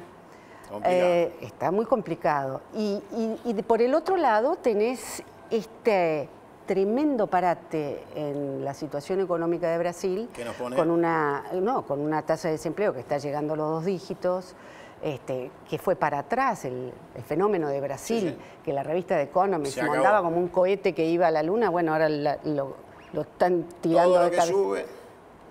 Y una situación muy, muy complicada con Dilma, que todavía apenas ha completado un primer año de su segundo gobierno. Toma, lo invito a ver un pedacito más de Esteche y nos metemos con la AMIA, con ustedes tres. Me interesa, Kirchner, que me diga qué opina sobre el juicio en ausencia de los imputados, porque existe la teoría de terminar... Sí, como veo que van a preguntar solo sobre el tema de la AMIA en este grupo. No, métase, Yo usted quiero, no tiene limitación. también, porque todo esto que se estuvo hablando, lo que dijo Ibarra, López Murphy, es consecuencia de que hemos tenido un gobierno mentiroso e hipócrita, que ha hecho de la mentira una política de Estado, ¿no? Este gobierno actual, yo no sé cómo le irá, ojalá le vaya bien, pero está sacando la basura debajo de la alfombra. Todo esto, achacarle a este gobierno la inflación, después de que destruyeron el INDEC, destruyeron la credibilidad del país. El INDEC era un instituto respetado en todo el mundo, lo destruyeron, destruyeron la credibilidad, destruyeron nuestras relaciones internacionales, estamos aislados del mundo. Cambió el gobierno, empiezan a venir jefes de Estado, en fin, hasta el ciudadano está respirando, yo creo, sin esa carga de tener que soportar a cada rato cadenas nacionales, las propagandas en Fútbol para Todos, la descalificación permanente. Además, un Estado hipócrita, porque ellos son fanáticos de la defensa del Estado, pero fíjese lo que pasó en Jujuy. Crearon algo paralelo, ¿no? Milagro Sala, para hacerle frente al gobierno que estaba dirigido por el presidente del partido. Una barbaridad, la hipocresía llevada al máximo. Esto ha sido el kirchnerismo. Estos que vienen ahora a gritar, ahí no tienen autoridad moral. Porque ellos han instalado en el país el escrache, la violencia, la descalificación. ¿A cuántos mandaron a escrachar? En la Feria del Libro, ¿a dónde estaban cuando iban a dar conferencias? Esto es lo que tenemos que decir, más allá de los detalles. Seguro que vamos a salir adelante. Yo creo que vamos a salir adelante, con muchas dificultades. Este es un gobierno que ha tomado algunas medidas apresuradas, ha tomado, primera vez que este partido llega a un gobierno nacional, no es lo mismo gobernar la ciudad que gobernar el país, y bueno, ir adelante. Ahora, es como que nosotros, Santiago, es como que estamos condenados al suplicio de Sísifo, de la leyenda de la mitología griega, ¿no? Que Sísifo había sido condenado, porque se portó mal, a empujar una piedra pesada por la ladera de la montaña, y cada vez que iba a llegar arriba, la piedra se desbarrancaba. Nosotros estamos empujando, volvemos. Ahora creo que hemos descendido. ¿Llegamos a la cima? Ya no al pie de la montaña, más abajo. Estamos muy mal porque hemos perdido, han destruido económicamente al país, han creado la mentira, la hipocresía. Es de lo peor que nos podría haber pasado el gobierno kirchnerista. Época, bien lo dijo, despilfarrado. Nunca entró tanto dinero al país. la presión impositiva más alta de la historia, los ingresos por las commodities más altos de la historia. ¿A dónde está ese dinero? 30% de pobreza, y todavía hablan de que ellos redujeron la pobreza. ¿De dónde la redujeron? Claro, si comparamos con el 2001, posiblemente sí, pero no pueden decir que ellos han reducido la pobreza. Cuando aumentan los planes sociales, porque hay más pobres. Es buena hora que los aumenten, pero es buena hora que haya menos pobres que consigan trabajo. O sea que yo quiero que este concepto general, podemos tener distintas opiniones de los soldados, todo, pero esto es una herencia. Yo escribí una nota que me la publicó un portal diciendo: el gobierno recibe esta herencia sin beneficio de inventario. Los gobiernos no reciben, no tienen el derecho al beneficio de inventario, pero tienen que hacer el inventario, tienen que hacer el balance. Hizo muy bien Macri en decir qué es lo que recibió, y yo creo que se quedó corto, porque hay muchas cosas que no las ha dicho, porque en la medida que se investigue área por área se van a encontrar muchas cosas peores que lo que dijo. Le preguntaba a Kissenbaum, después del desahogo de Eduardo, que es clarísimo, ¿no? Hay muchos que piensan como él, hay otros que no, hay otros que decían por qué no esquivó, y hay otros que decían por qué no lo dijo el primer día cuando asumió, ¿no? Había como una crítica a Macri de que esto lo tendría que haber hecho el día que asumió, pero bueno, lo hizo ahora hace poquitos días. ¿El juicio en ausencia se hace o no se hace? ¿Está bien o está mal? Adelanto mi posición, que es muy crítica a cualquier proyecto en ese sentido, lo voy a fundamentar enseguida, pero no quiero dejar de hablar también acerca de la mayor derrota diplomática en democracia que tuvo la Argentina, derrota diplomática y derrota moral, y me estoy refiriendo al pacto con Irán. En ese sentido, quiero decir que todavía estamos asombrados y analizando el por qué se generó un proyecto de esta naturaleza, y también sigo asombrado porque el senador Pichetto hace una semana volvió a referirse al tema diciendo que el pacto con Irán fracasó porque Irán no colaboró en su desarrollo. Realmente me parece muy lamentable esa expresión, habida cuenta de todo lo que estamos viviendo y todo lo que estamos analizando en ese sentido. Es decir, el pacto con Irán fue un asombroso ejercicio de suicidio diplomático y moral que tuvo la Argentina en los años recientes. Independientemente de este tema, respecto a la pregunta que me haces, yo soy muy crítico frente a la posibilidad del juicio en ausencia, porque hay una columna fundamental del derecho penal argentino, que es el artículo 18 de la Constitución Nacional, que indica la necesidad imperiosa de la defensa en juicio. Ustedes imaginarán que poco me importa el resultado de la defensa de los iraníes. Claro, pero de todas maneras, ya demasiado daño hicieron los iraníes que encima le hagan daño al derecho penal y constitucional argentino. El juicio en ausencia sería un gravísimo retroceso. Fíjense que ni Israel ni Alemania juzgaron en ausencia a los criminales nazis, ni a los criminales que Israel sabía que estaban vivos, como Mengele, por ejemplo, o los alemanes que están juzgando ahora, los aprenden a imputados de 95 años. Pero ese juicio en ausencia, además, tiene otros ribetes negativos, que sería un juicio simulado, es decir, una parodia de juicio que cuando se presentara eventualmente alguno de los imputados, todo eso se nulificaría, caería, y además, si se pretende otro juicio nuevo, violentaría otro principio del derecho penal, que es no bis in idem, de manera tal que me parece que habría que pensar con racionalidad. El derecho no tiene soluciones para todo, ni la justicia, y el reclamo frente a los tribunales internacionales, frente a los foros internacionales, es el procedimiento que corresponde, habida cuenta de que los iraníes, que son los que cometieron el atentado, jamás se interesarán en el valor justicia en la Argentina. Tomás, no sé, estamos cerrando, voy a ir con los radicales y con López Murphy, y me meto al final con Obama.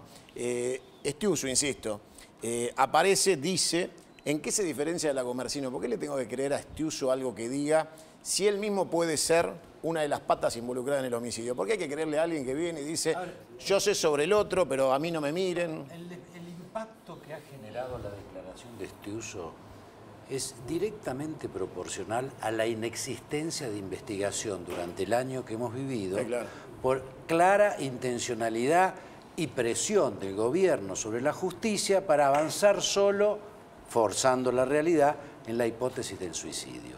Si durante este año se hubiera avanzado en serio lo que incluso la propia jueza Palmagini empieza a señalar como datos a investigar, Estiuso no existiría, hubiera pasado absolutamente inadvertido. Entonces, discutir acerca de si Estiuso sí, Estiuso no, es abstracto. Acá lo que hay que discutir es por qué no hubo investigación y búsqueda de la verdad producto de la presión sistemática sobre la justicia del gobierno kirchnerista. Hoy nadie duda que a Nisman lo mataron, se terminó esa discusión. Pero está fuera de toda discusión. Ya está, al fin lo logramos. Por eso el gobierno, más allá que la querían cubrir a la Presidente, suicidio entre comillas. No, pero no escuchó que dijo, sabemos que Estiuso sabe quién fue, ¿por qué? A ver, más allá de eso, era clara la intencionalidad. A Aníbal Fernández la decía todas las mañanas lo que tenía que hacer la fiscal. ¿De qué estamos hablando? Mayor presión sobre la justicia, que el presidente o la presidente de la nación haga cadenas nacionales para decir su opinión, que no es la opinión de cualquier mortal ni ciudadano de a pie. La opinión de la presidenta, eso es condicionar al Poder Judicial, en este caso a la fiscal. Independientemente de las características de la fiscal, esta es otra discusión. Usted ocupó el mismo cargo que el señor que dijo que se cuide Estiuso porque le puede pasar lo mismo a Nisman. Sí, yo ocupé ese cargo. Yo quiero hacer una sola acotación. Yo digo, un fiscal que anuncia la denuncia contra la Presidenta de la Nación en un caso tan grave, yo digo, la propia Presidencia de la Nación tendría que haberlo cuidado para que no le pase esto. Tendrían que haberlo puesto en una campana de vidrio rodeada de toda la seguridad que podía haber. Y por los hechos demuestran que la custodia y todo lo demás no funcionó. Yo creo que ahí hubo por lo menos impericia. Yo no hago ninguna acusación de intencionalidad, pero dada la relevancia que tenía eso, tendrían que haberlo cuidado, pero como se cuida al tipo que más necesitan, de que esté vivo y que no le pase nada. ¿Cómo sigue la historia de Facundo entonces? ¿El gobierno remonta esto porque tiene 6 meses difíciles, un año difícil? ¿Se da vuelta al partido? Yo creo que sí, creo que el gobierno tiene la actitud, tiene el respaldo de la sociedad y las fuerzas comprometidas y coincido con Storani recién, debe abrirse más, incluir más a las fuerzas que tienen predisposición política a acompañar y ser parte de esta gestión. Nosotros sabemos que acá falta no se política juega. en el gobierno. Creo que en algún punto están haciendo las cosas muy bien y en algunos puntos, en varios, se nota que un grado más de volumen político le vendría muy bien a este gobierno, lo necesitamos, lo necesita la Argentina, y hay muchos, están dispuestos, no solamente el radicalismo, la gente de la coalición cívica. ¿No tienen un jefe de gabinete? No, yo no me meto con ningún funcionario en particular, me parece que cada uno está haciendo su experiencia, en general son un buen equipo de gente. Pero si se lo piden, ¿tienen ustedes? Si les piden un jefe de gabinete, ¿tienen alguno? El radicalismo tiene jefe de gabinete, tiene canciller, tiene ministro de Interior, es una fuerza política con dirigente que tiene para ocupar los 26 ministerios, medio ambiente. Déjele uno a Macri, que es el presidente. No, lo que quiero decir, pero no se trata de eso, el presidente tiene el derecho a armar su gobierno y los radicales tenemos disposición a acompañarlo y reclamamos si nos interesa más una participación más activa porque creemos con una mirada política más profunda algunos de los errores que se han cometido no se hubieran cometido. Voy con López Murphy y vuelvo con Freddy. López Murphy, para ir cerrando el tema económico, tenemos que tener esperanza de que todo esto va a salir bien, tenemos que tener preocupación porque algo puede fallar, y si falla, ¿hay plan B? Porque todas las apuestas son a que salga bien el acuerdo con los buitres, que paguemos y entonces venga plata, y si no sale... No, eso es un tema que hay que corregir porque hace a la normalización del país. Ese es un tema que hay que corregir. Después, se enfrenta a una situación difícil, no solo Argentina, porque lo que contaba Carolina de Brasil, no solo está la crisis política, hay una situación económica muy adversa para toda Sudamérica. Usted ve Colombia, fue razonablemente administrada, la está pasando muy mal, la está pasando con muchas dificultades Chile y Perú, que han sido razonablemente administrados. Por algo Evo Morales pierde las elecciones. O sea, el contexto de Sudamérica es muy adverso, porque Sudamérica es muy complementario de China. China ha desacelerado, ha devaluado. Entonces, cuando le iba bien a China, todos nosotros nos empujábamos. Cuando le va mal, estamos complicados. Entonces, el contexto es muy adverso para el país. Resuelto el problema que yo no lo asocio al problema general, lo asocio sí a normalizarnos. Sin normalizar eso es muy difícil armar ninguna alternativa.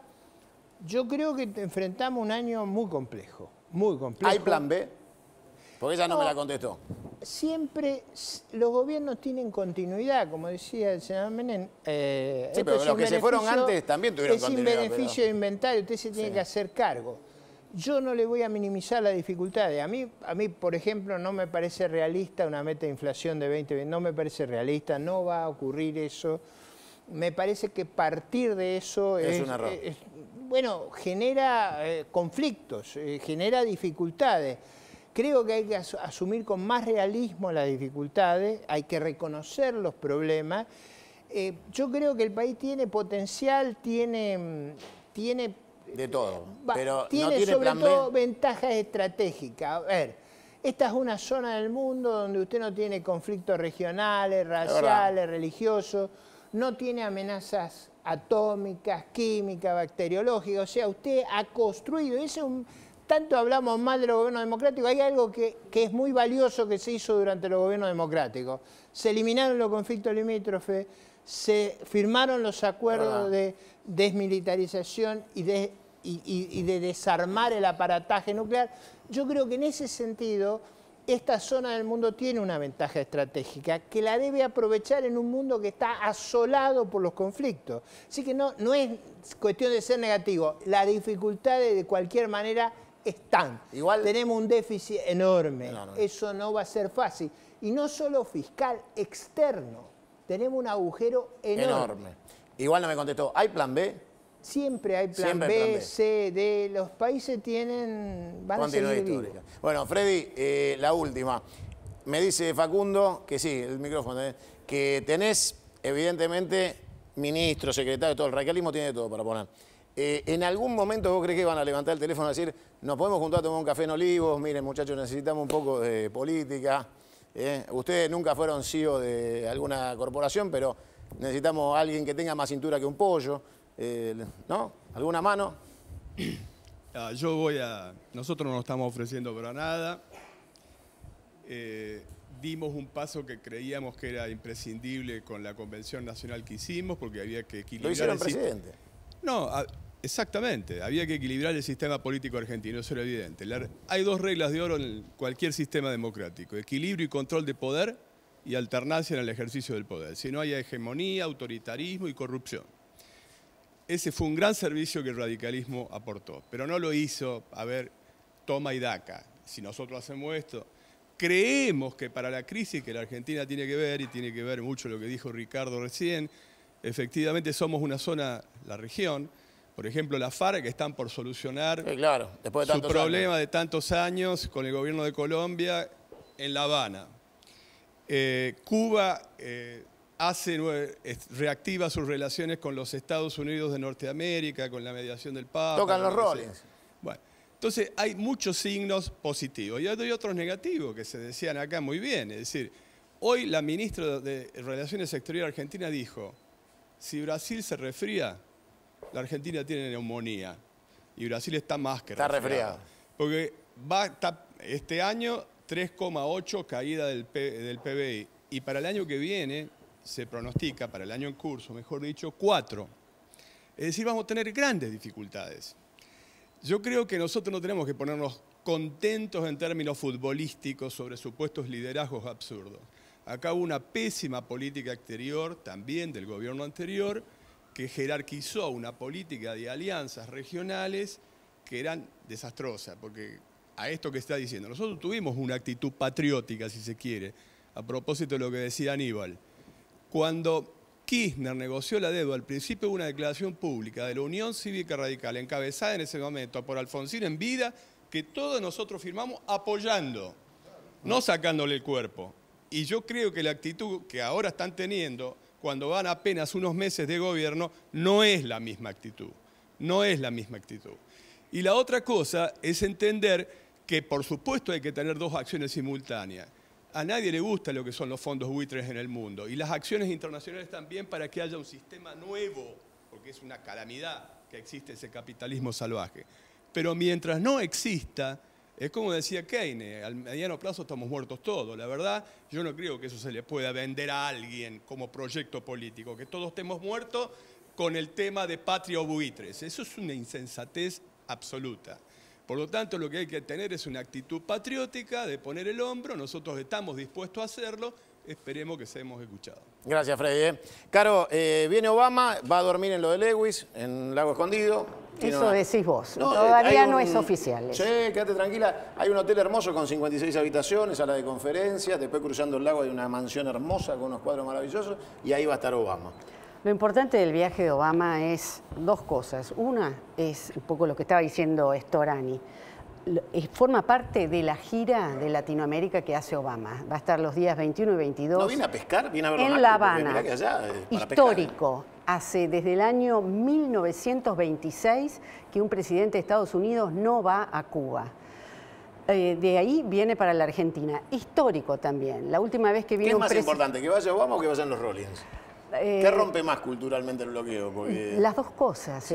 Una cosa no va sin la otra. Una posibilitó la otra. Y viene acá a la Argentina, la última visita de un presidente norteamericano fue muy desgraciada, fue la de Bush, que el gobierno de Néstor Kirchner le armó la contracumbre en Mar del Plata, sí. Estaba todavía Fidel en escena, habló Chávez 8 horas después en la Facultad de Derecho. Mundialista. Entonces esto cambia radicalmente, digamos, el peso que puede tener la Argentina como un país con un gobierno nuevo en América del Sur. Pero mirá que después viene Trump. ¿Va a servir la visita de Obama? Vamos a ver qué pasa con Trump. Trump es un fenómeno aparte, es una latinoamericanización, si querés, de una campaña electoral que está planteando qué es lo que está ocurriendo con el Partido Republicano, que se suponía que era el partido de Abraham Lincoln, que defendía todas las ideales liberales. Trump está diciendo, vamos a poner barrera a todo, a la inmigración, a los mexicanos.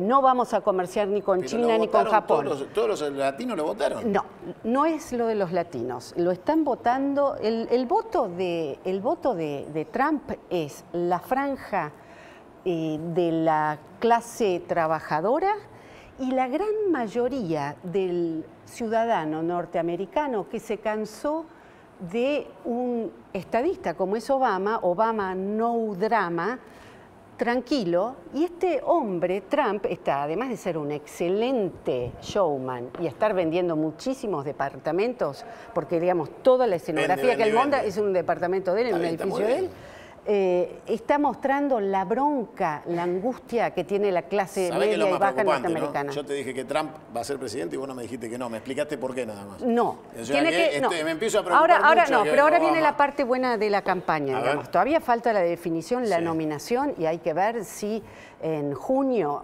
cuando se reúne el Congreso Republicano, realmente él se lleva con, digamos, es por voto indirecto.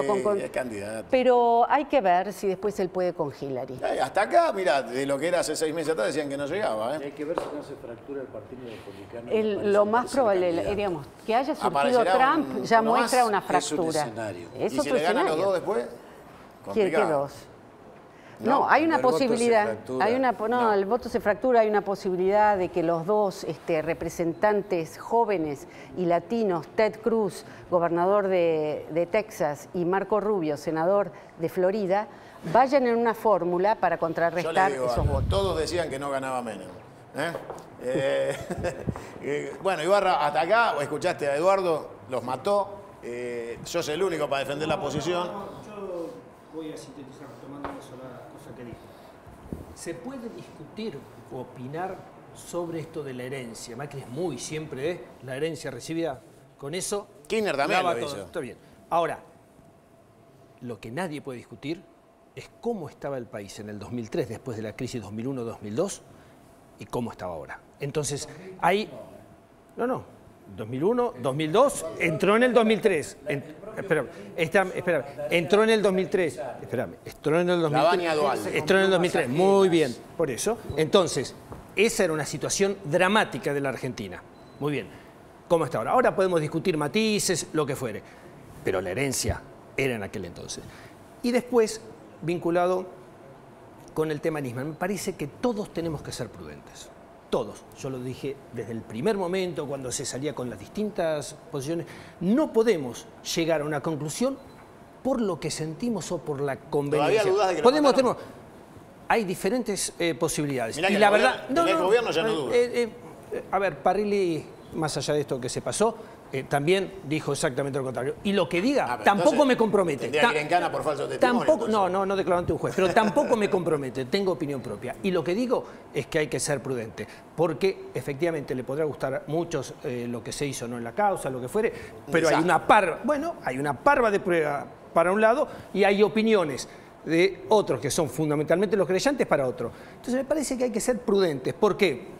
Porque es un caso de tanta envergadura que ha servido y sigue sirviendo y va a seguir sirviendo en términos políticos. Entonces hay que tener mucho cuidado. Gracias, Ibarra. Igual, Cristina opina igual que yo, que a Nisman lo mataron. Bueno, por eso digo, yo tengo, a mí, soldado, claro. En ese sentido, en la política no soy. No sos. Entonces yo tengo opinión. Y digo, prudente, porque además he estado en el Poder Judicial, sé de las investigaciones y son en definitiva personas. Todos somos personas, incluso los jueces y los fiscales. Y tienen pensamientos políticos. Gracias a todos por haber estado. Nos vamos con Esteche, les prometí. Más de Esteche y acá está. Y después venimos para el cierre porque viene Insaurralde con algunos amigos de la provincia de Santa Fe. Miren los cuadros. Este es el único programa donde hablamos de todo lo que nos pasa a los argentinos, pero también disfrutamos de lo bueno de los argentinos, que es, por ejemplo, el arte. Así que vamos con Esteche, volvemos y nos despedimos con la visita de Insaurralde y algún intendente santafesino que nos viene a visitar. Y de ahí sí será hasta el domingo que viene. Ya venimos, Ahora, Nisman a ustedes no los tenían en el radar hasta que ustedes cometieron el error de hablar por teléfono y generar alguna incertidumbre o alguna inquietud en la investigación, porque ustedes no estaban vinculados absolutamente en nada con la investigación primogénia de la AMIA que llevaba Nisman. Ustedes se meten por la ventana con escuchas telefónicas que los vinculan al gobierno, a la Casa de Gobierno. Nos meten por la ventana, digo. Las escuchas son ustedes, los que hablan son ustedes. Yo si podés pasar las escuchas que refieren, yo puedo hablar por mí, no puedo hablar por otro compañero. No hay ninguna escucha mía que diga yo voy a intervenir, siempre está en el plano de las reflexiones políticas, lo mío. ¿Ustedes se alegraron de la muerte de Nisman? No, porque no nos alegramos de la muerte de nadie. De hecho nos preocupamos porque sí tuvimos dimensión inmediata de que está llevando al país, que de hecho esto de Estiuso, esta acusación de Estiuso hoy, está llevando al país un nivel de fragilidad institucional que no tenemos desde la época del 30. Desde la época del abuelo de Pinedo, del ministro Pinedo, no hay un nivel de fragilidad institucional como el que estamos pareciendo asomar a partir de esta situación. Ahora, durante una década entera Estiuso trabajó para Néstor y Cristina. Sí.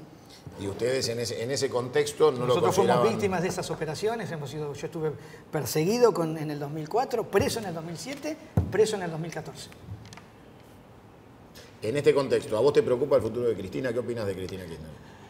Cristina como individuo me preocupa tanto como me preocupa el futuro tuyo, de camarógrafo. Cristina como sujeto político histórico, creemos que también estas maniobras apuntan a neutralizar la posibilidad de rearticulación de una política nacional y popular donde Cristina claramente es referenciada por grandes bolsones de nuestro pueblo. Digo, un balotaje que salió mitad y mitad con un presidente que está aceleradamente perdiendo prestigio en las mediciones que hacen ellos mismos, da cuenta de que se puede articular una política en unidad que pueda plantear otro tipo de avance de intereses populares y nacionales. Y Cristina en ese sentido es el símbolo político que puede nuclear eso. Por eso también atacan a Cristina Kirchner. Después, en el marco de eso, si vos me preguntás, ¿bandidos? Hay bandidos. Claro que hay bandidos. Claro que hay gente que se ha enriquecido. Pero es que yo no tengo ningún elemento probatorio. Sería casi un Estiuso tirando nombres sin ningún elemento. Dame uno que te caiga mal. Lo mío son reflexiones políticas. Digo, los tipos que han hecho de la obra pública un negocio privado, estas burguesías, por ejemplo, concretamente, mira, el Grupo 23. El Grupo 23, ahí tenés un nombre, ahí sí porque no tengo una prueba, pero tengo los trabajadores despedidos como prueba, si querés, la prueba es esa. Digo, el Grupo 23, ¿por qué se desarma? Porque vivían de la pauta pública. ¿Por qué? Porque habían construido esa cosa perversa, el intercambio de favores, de burguesía amical, y en Chubut mismo está pasando hoy también con empresas de tipos asociados a la gestión del gobierno anterior. Entonces, ahora, bandidos, digo, eso, no es esto un capital propio del kirchnerismo. Esto pasó en el menemismo, pasó en la Alianza, pasó en el alfonsinismo, Mazorín. Digo, nosotros con los bandidos no tenemos mucho que ver. Conocemos amigos en las cárceles, nos hemos hecho amigos de bandidos menores, porque son gente que justamente son los que habitan las cárceles. Estos otros no van nunca a las cárceles. ¿Por qué te gusta más una rica de Santa Cruz que un rico de Barrio Parque? No, si yo no dije eso. Me dijiste que Cristina te cae bien. No dije que me cae bien, dije que es porque hay bastos, ajustada, en todo caso chequeemos el tape. Lo que dije, lo que estoy diciendo es ella, vastos sectores del pueblo la referencian por la gestión que ha hecho, que incluso si me preguntaras a mí, ella misma se jactó recurrentemente en las conferencias de señalaba a los empresarios y dice, ustedes que se quejan y son los que más dinero han ganado, nosotros. Bueno, eso para mí era dolorosísimo, porque justamente yo es lo contrario.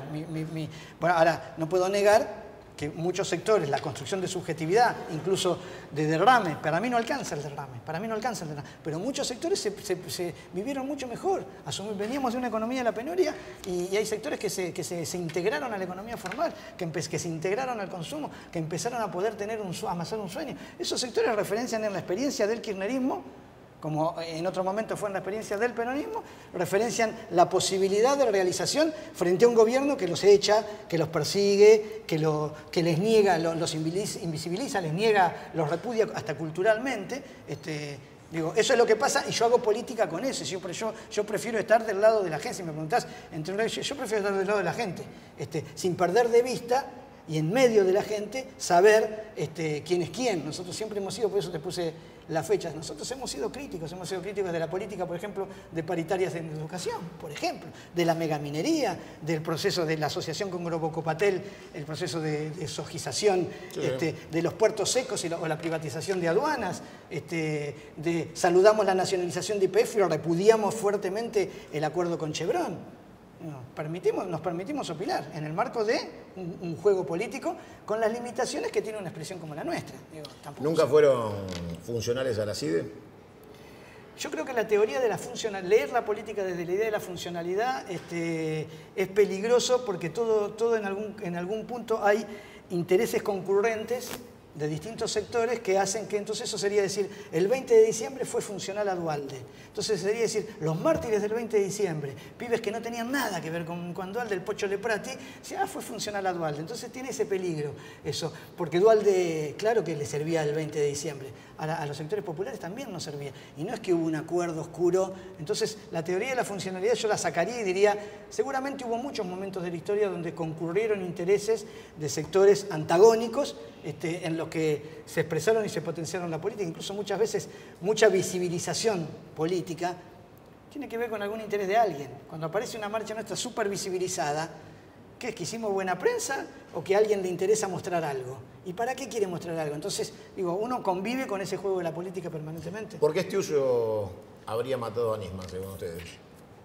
Yo no digo que Estiuso ha matado materialmente, digo que Estiuso es uno de los obreros de esa maniobra. Estiuso es solo un peón. Es partícipe necesario del homicidio. Es un obrero necesario, podría plantearlo en esos términos si querés. Digo, el arma se la da la Comarcina. Digo, para mí hay que investigar. ¿Vos creés que se la da? Eso lo dijo él. Pero eso es creerle unilateralmente la declaración a alguien que está directamente involucrado. Está registrada a nombre de él, digo, está claro eso, pero digamos... Yo investigaría, si vos me preguntás, yo investigaría por ahí. ¿Por qué? Porque Estiuso yo investigaría por ahí. Investigaría por Alonso, por Burrich, por Carrió, por Lagomarcino, por Estiuso, por Arroyo Salgado. Yo investigaría por ahí porque investigaría por ahí, porque esos expresan, representan y laburan. No la veo a Laura Alonso apretando el gatillo. O sea, no, pero que vos sabés que no se trata de eso. No, pero digo... Hillary Clinton no aprieta ningún gatillo y se cansa de ordenar bombardeo. Pero digo, en la práctica hubo un día que alguien dijo, maten a Nisman. Alguien dio la orden y alguien la ejecutó. Evidentemente no es la política. Eso es gente de mameluco. Esa es gente de mameluco. No son los jugadores. Lo que nosotros vemos son los jugadores. Los de mameluco como Poblete matando a Fuente Alba, poder ir en cana, algunos mamelucos poder ir en cana. Pero el problema es poder ver esto, que es lo que está haciendo Estiuso. Estiuso está encubriendo, no nos está permitiendo ver la verdad, está desviando la investigación. Hay que investigar a esta gente, qué intereses se está defendiendo, por qué la denuncia se hizo en ese momento, por qué tan inconsistentemente, por qué se produjo el martirio, por qué los fiscales que despreciaban a Nisman inmediatamente lo empoderan, lo entronan como un santo. Y ojo que la muerte no santifica, ojo que la muerte no santifica, porque Nisman también fue parte de esta banda y terminó preso de su propia trampa. Bueno, falta un pedazo más de Esteche y con esto vamos a ir cerrando. Le voy a pedir a mi amigo Insaurralde que pase. Bienvenido, ¿cómo anda? No vino solo. ¿Cómo anda, mi querido? ¿Todo bien? Bienvenido. Sí. Hermosos cuadros, maravillosos. Gracias, ¿Cómo le va? Bienvenido. Hoy, mira, ¿Quién es quién? Bueno, Enrique Vallejo. Ponete mirando a la cámara. Ahí está. Enrique Vallejo, y acá lo tenemos a Ignacio Correa. Muy bien. Así que son ¿De qué provincia vienen? Venimos de Reconquista, al norte de la provincia de Santa Fe. Y bueno, allí también. ¿Usted qué tiene que ver con ese lugar? Yo soy nacido en Goya, pero vivo en Reconquista. Goya es provincia de Corrientes. Reconquista, provincia de Santa Fe, al norte de la provincia de Santa Fe. Y hace ya casi 20 años soy médico, fui a desarrollar mi profesión allí y bueno, ya no me pudieron echar más, así que en el 2003 ingresamos al mundo de la política y hoy, bueno, nos reencontramos con Rodolfo después de muchísimos años, nos estuvo acompañando en Reconquista el año pasado y bueno, pudimos venir a visitarlos, teníamos una deuda con él, así que vinimos y pudimos venir a su programa. Bienvenido. ¿De la misma provincia invencible de Santa Fe? De Santa Fe, exactamente. Bueno, todo bien. Bienvenido. Pacú, buen liso. No sabés qué rico surubí. La próxima tenés que venir a comer surubí a casa, que lo trae él. Y ya hay compromiso. En octubre tenemos el concurso del surubí, así que un evento muy grande. ¿Estamos invitados? Están invitados, ahí así vamos, que si Dios quiere vamos a poder tenerlos allá. Bienvenido. Y los cuadros, una maravilla otra vez. Bueno, mi querido, la verdad que siempre es un placer estar acá. Muéstrelo, diré, yo lo que quiero Sí, pedir, bueno, yo sé que Macri siempre nos está mirando. Siempre. Estamos peleando por el puente, más allá de que ellos están... todos estamos involucrados en el recurso hídrico, que eso lo van a hablar ellos, pero después estamos peleando para que se haga el puente entre Goya y Reconquista.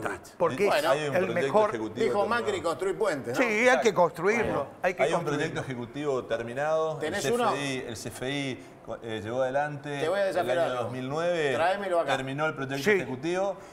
Se lo tiene, lo tenemos. No, pero tráelo acá. La próxima lo tiene Tráeme acá. acá el proyecto ejecutivo, que se lo vamos a mostrar a Mauricio y a ver si con eso logramos que se haga el puente. Tiene carpeta, Hecho, así que... hecho. Mauricio, Muchísimas gracias. vos que nos escuchás. Eso, y fíjate si vas un Vamos cuadro a vivo. construir. Bueno, nos vamos. Gracias por haber estado ahí. Esteche y el final. Hasta acá llegamos analizando la realidad argentina. Esto fue todo por hoy. Será hasta la próxima. No se vaya y mire a Esteche.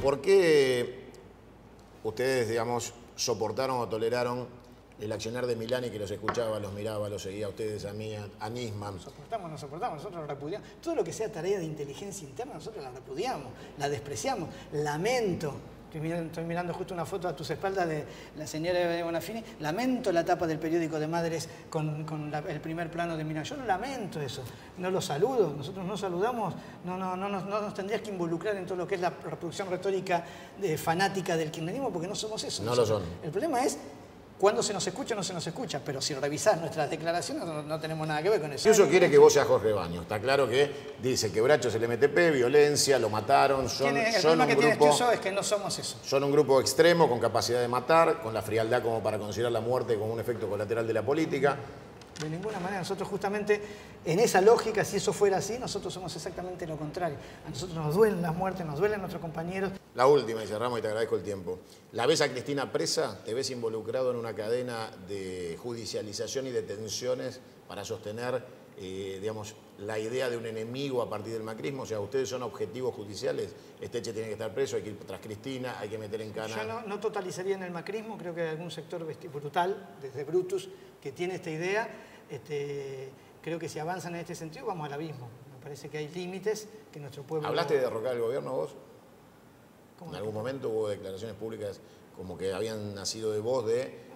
No, eso de ninguna manera. Si nosotros te estoy diciendo, anteriormente te dije, nosotros creemos que el pueblo, este pueblo va por el ancho avenida de los demoliberales, hay que resolverlo ahí, la construcción de consenso. Lo que no quiere decir que yo me pueda permitir decir que esto es un gobierno empleador, de despido, que pueda hacer mi marcha de protesta y que pueda intentar debilitar todas sus bases de sustentabilidad para poder construir mi propia alternativa política. No mía, a nivel de lo popular, pero me parece que son solamente valoraciones políticas. Lo que pasa es que en este país también hay un discurso dominante, cooptado por un nivel de hegemonía y monopolización de la producción del discurso circulante, que hace que Santoro diga lo que diga y sea muy difícil que yo pueda tener una charla tranquila como la que tengo hoy en un medio de comunicación y esto se difunda. Entonces, eso también, vos como comunicador lo sabés bien, los discursos... Los medios construyen realidad social y el discurso circulante lo manejan sectores concentrados de la economía que hacen lo que quieren, inventan, dicen, estos son... Vos ves un negro y dice, este es blanco, y todos decimos que es blanco. Esto es orwelliano casi. ¿Por sí o por no? ¿Cristina va a ir presa? Yo creo que no, que nadie se va a animar a llevar a la Argentina a semejante abismo. Gracias.